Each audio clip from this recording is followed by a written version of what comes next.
So we're going to talk about one of my favorite concepts this evening, help reveal some of the mysteries of why, we've got problems in this world by misunderstanding what's really going on. And make it more fun in doing so, okay?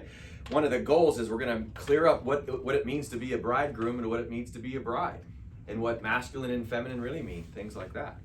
Looking at a couple different philosophies, weaving together some Hindu philosophy with some Christian mysticism, and tying it all into a nice little bow. Okay, so I'm going to start with one of my all-time favorite quotes from Nisargadatta Maharaj. I'm not sure I ever say his name right, but we'll say Maharaj. He wrote the book I Am That, and his quote is, "Wisdom tells me I am nothing, love tells me I am everything, and between the two my life flows." Now notice I did the first one in blue and the second one in pink. That's done on purpose, okay? We'll get in that in a minute. What Maharaj talked about, in his book I Am That, is that he rejected labels. I like to call him, he's a Hindu guru or a Hindu yogi, and he would have said, I'm neither of those things. He said, I'm not male, I'm not female. That's helpful as we get into some scripture too about what male and female actually means. But he said, I'm not male, I'm not female, I'm not a guru, I'm not anything. He said, he did say though, I am that, which we've been talking about for a couple weeks, Hindu concept, Tat Tvam Asi, you are that. It's the same as in Exodus when God was asked his name, he said, I am that. So we're going to be talking about I am that and making it very clear what the balance and what the purpose of masculine and feminine is. So I've got this little drawing here. Now the Hindu philosophy has Shiva and Shakti as two types of energies. One is masculine, one is feminine. And we are all dancing between these types of energies, okay? That which is Shiva and that which is Shakti is the same as the yin and the yang, okay? The Shiva is the yang, the Shakti is the yin, this is the masculine, that's the feminine, and these are forces that are working together. And in Shiva Shakti, the concept is very clear. Shiva and the path of Shiva is the awakening to the true self. The path of Shiva is the understanding that you're divine spirit. You're an eternal spiritual being. You're essentially consciousness, pure consciousness. Consciousness that isn't diluted ultimately by the ego and separation. It's the masculine energy from above, Father, and it's a unifying energy. It's where we all come from. We've had this up here for a while.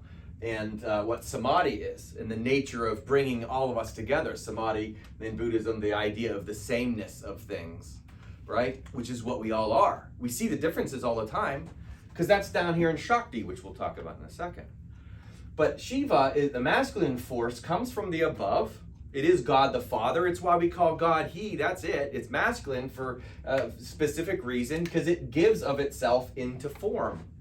And as it comes into form, it's now Shakti. Shakti, the feminine, the receptive Mother Earth energy, is also spirit, but it's spirit as form, which is the current state that we're in, the physical form. So this is all female too, in addition to the male, merged together. Spirit as form, it's feminine, and it's where we take on an ego identity.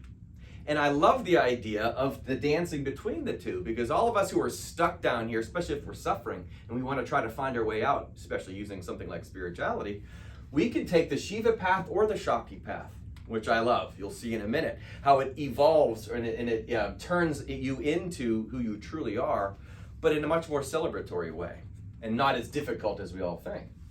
So the Shiva path is a masculine path, the Shakti path is a feminine path. Now they both link very nicely to Christian mysticism, which goes back literally to the origins of these two concepts, go back to Plato and some of the teachings pre-Jesus, but it turns into Christian mysticism. For many different teachers over the years have used these two concepts, via negativa and via positiva, okay? So via negativa is Shiva. Shiva negativa, okay? What is that? Well, the negative path is what you are not. That's the path of identities, physical world labels. That's the path of tall and short and fat and thin and gay and straight and Republican and Democrat, right? And alive and dead and all those types of things. Think of opposites. Whatever you want to think of, the yin and the yang, the opposite. These are things you're not. Why? Those things are labels. They're temporary identities. Those are identities that are dependent upon where you were born, right? And what experiences you had and how you define yourself in Shakti form. In the feminine form down here, we take on the ego identity, we come up with all these different labels, especially superior and inferior. All right, who's better, who's worse? And this is where the suffering happens, because we take on all these labels. What is via negativa? You don't identify with that stuff. The less you identify as primary your labels, you put down your race, your age, your social economic status, your political affiliation, your religious affiliation, your sexual orientation. You put all that down and you put that aside, what are you left with? Shiva. You're left with your pure consciousness. You're left with Brahman, because remember, we're Atman, experiencing Brahman. Shiva and Shakti are doing the same thing. We are in this form, but if you put aside these ego identities, you're just left with what you are. In Hindu philosophy, it's called neti neti. I'm not this, I'm not that. And so now you stop identifying with all these things. And again, I do this because it's great mental health. The less we over-identify with our form in our ego identities, in our experiences, the more who we really are just shows up by default. In fact, if you can put it all away, all of the ego identities away, you're left with just the purity of the oneness and the togetherness. I've got some Shiva Shakti Bible references over here too, and the whole idea is the more you can quiet your mind, the more it's going to stop yapping at you who you think you are, the illusion of who you think you are, and you're left just with God presence. That's Shiva. And that's by identifying what you are not and putting it aside. It's quite literally the detachment quality in the Eightfold Path and Buddha's Four Noble Truths. The more you let go of this and that, the more who you really are shows up in its place. And now you can move on knowing that you are spirit consciousness. Well, the via positiva is the fun part. And this is where Shakti shows up and she shows us how to party while we're dancing. Because the via positiva is to celebrate what you actually are. And that's not to dive into the labels. Again, we're our labels. We all have our various ego identities, and we're not supposed to get rid of them. You just stop associating with them as primary.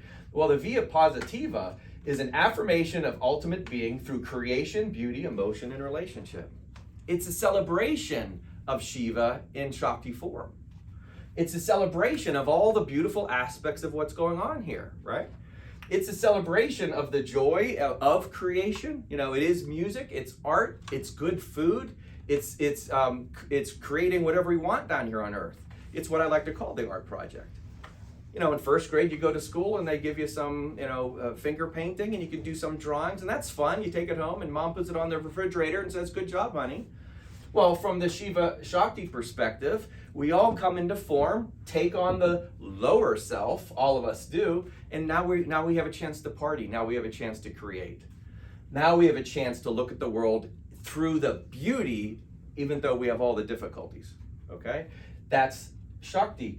And it's looking at the world through beauty, but also embracing emotion. Instead of resisting emotion and not wanting to experience, we embrace all of it. Why Apostle Paul says to rejoice in your sufferings, because there's a beautiful aspect to it.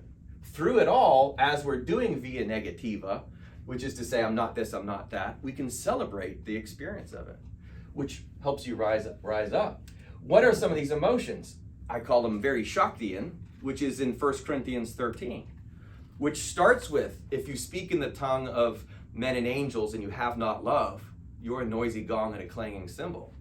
That's what it's like to be Shakti without your Shiva, okay? Without the divinity in you in this physical form, without that, you're a noisy gong and a clanging cymbal. Because the type of love we're talking about is the unity type of love. We're all in this together type of love. We're all on the same team, whether we know it or not. We all are having this experience. And if you know this, the expectation goes up on you. You better be better at it for a bunch of different reasons. To those who much has been given, much is expected. But if you talk a good game, but you don't actually have the love, you're not integrating these two. You've not brought the masculine and the feminine together. And that's a noisy gong and a clanging cymbal. And that verse goes on. Love is patient. Love is kind. Love does not envy. It does not boast. Love does not dishonor others. How are we doing with that in this country right now, right? We've got a lot of Shaktis running around down here who aren't accessing the Shiva. And they're not living the spirit inside the physical form. Because this is love. And now we're down here in form and it's not present, right? So the verse goes on. Love isn't easily angered, right? Love does not rejoice in wrongdoings, right? Love celebrates. Love doesn't look at what other people are doing wrong. Love looks at what people are doing right. Reminds me of Course in Miracles. We need to see the light in each other. It's also namaste, right? We need to focus that, and that's what Shakti does. Shakti focuses on the divinity in physical form. And so therefore it becomes a celebration of what God actually is. Instead of, oh man, this is so difficult, we're now actually celebrating the suffering. That's what Apostle Paul's talking about. Bringing the discipline of Shiva and Shakti together so you can have the love in physical form.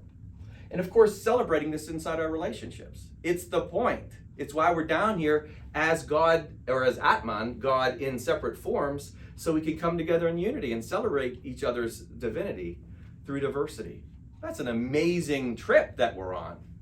But not if you don't see yourself as Shiva, not if you don't see others as Shiva, not if you don't see it as you see others as the light. If we're not willing to love our enemies, you'll never get there, right? If you're not willing to celebrate your sufferings, you're not going to get there. None of us will, but we have to do this as a team. And if we do that, we can dance, okay? So I have a couple Bible verses that back this up, again, to pull it all together. And I wrote them in color code to the blue and the pink, just to back up whatever masculine and feminine is. Here we have Shiva, Psalm 46:10. To be still and know that I am God. Right? What is stillness? It is the calming of the ego mind. And as it settles down, who you actually are just shows up. And so this is a great psalm that we've all heard, but what is that? That is Shiva entering into you. Or you realizing that you are Shiva, okay? And that's to know that I am God. Well, Tat Zam Asi, you are that. Guess what? You are God. Know ye not your gods, Jesus said? You're made in God's image. 1 John 4:8 says God is love. So what does that make you? You're love on the highest of levels, okay? Your love who came down here and has separated into this physical form. We forgot, that's Adam falling into a deep sleep. We fell into form, and we forgot that we're love. What type of love? Ultimate, capital L, high level, divine love. And to be still is to know this. That's Shiva.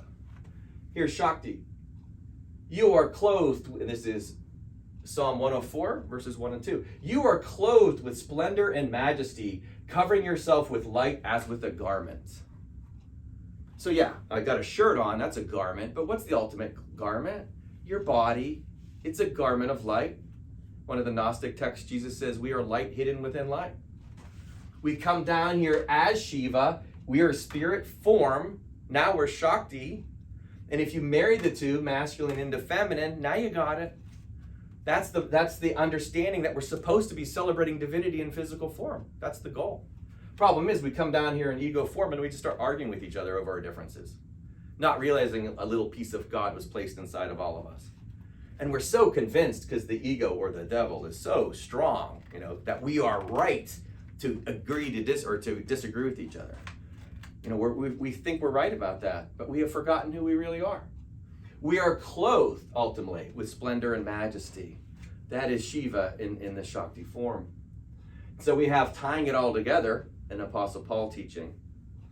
I wrote it in green.